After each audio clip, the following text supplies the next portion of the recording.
Over 300 years ago, the charming little island of Ceylon was captured by the Dutch, who held it until it was taken by the British in 1798, and it remains to this day as one of the crown colonies of Great Britain. At Colombo, the chief seaport of Ceylon, we are immediately interested by the extremes in vehicular traffic. Here in the main street we see automobiles, motorcycles, rickshaws, bicycles, and ox carts, all hobnobbing with each other in perfect order. Even the kitchen stove is moved about on wheels. Here we are introduced to the water sprinkling system of Ceylon.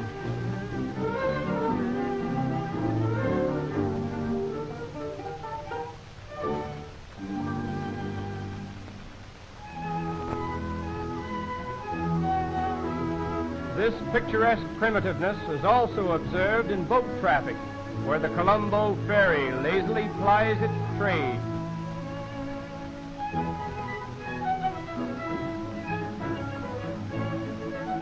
While waiting for the ferry, some of the passengers take advantage of the municipal cigar lighter.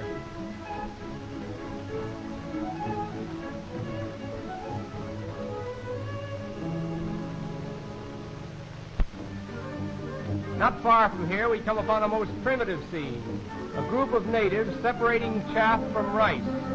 Incidentally, rice is one of the chief products of Ceylon.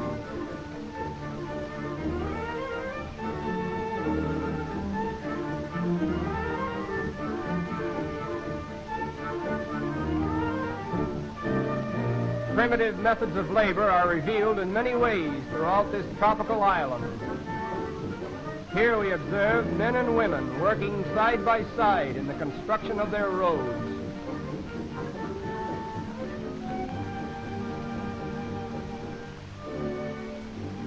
The tropical scenery so characteristic of Ceylon is beautifully illustrated in this typical setting.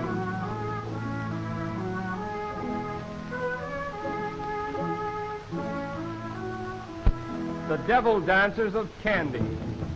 This dance usually starts very slowly, with a rhythmic beat of drums, and gradually works itself into a mad frenzy.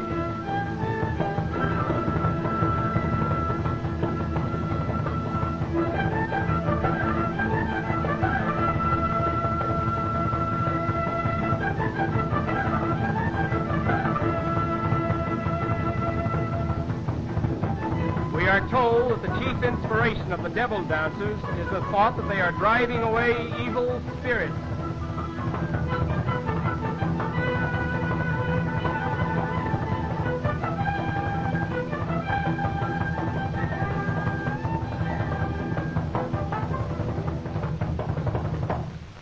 Foremost among the animals of Ceylon are the elephants, which are of considerable value when tamed. They are used extensively for hauling heavy burdens where horses, oxen, and motor power are inadequate. Every afternoon at the same hour, these elephants stop their work in the fields and go down to the river to bathe. It is said that their sense of time is so accurate that the town clocks might be set by their habits. Water is essential to their well-being, and no animal delights more thoroughly in a bath. They are excellent swimmers, enabled by means of their trunks to breathe without difficulty when the entire body is submerged.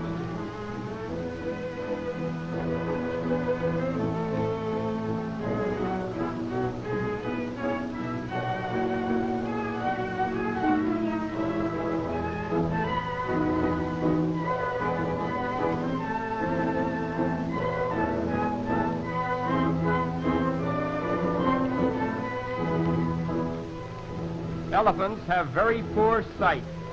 They are guided mostly by their keen senses of hearing and smell. They have the rare combination of strength, sagacity, and docility.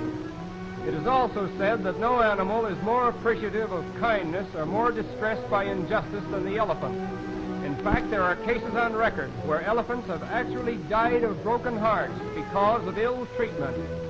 Consequently, their owners endeavor to treat them very kindly.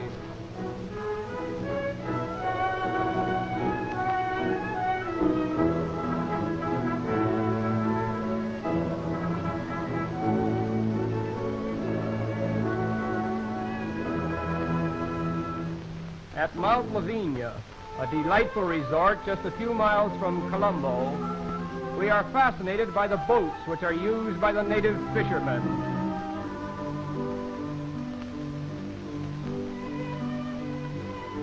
One of the chief sports of Mount Lavinia is surf riding. These boats are taken out a short distance from shore and allowed to ride back on the rolling waves.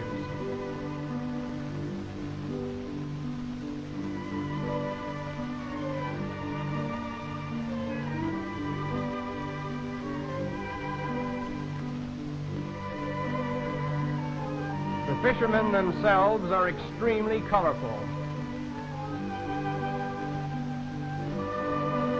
These old fellows are chewing betel nuts mixed with lime from burnt seashells, a common practice among the poorer classes in most countries of the Orient. The juice of the betel nut dyes the mouth and teeth a vivid red, and the sight of it is rather appalling. About 2,500 years ago, the original inhabitants of Ceylon were overcome by Sinhalese colonists who came from India and founded a dynasty that lasted many hundreds of years. Our waiter on the terrace of the Mount Lavinia Hotel is a typical example of the original Sinhalese. His station in life is marked by the comb which encircles the crown of his head. This comb signifies that he has never carried burdens upon his head. The Sinhalese make up about 2/3 of the native population. The foaming surf breaking upon the palm-fringed shore of the Indian Ocean gives us our final view of charming Ceylon.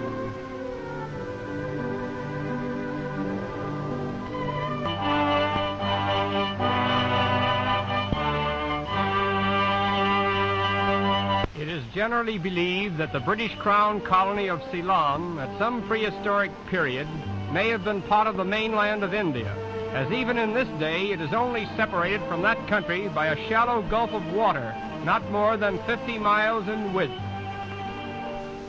During our visit in this tropical paradise, we were most impressed by the interesting story of the coconut palm, which grows in picturesque profusion all over the island and exercises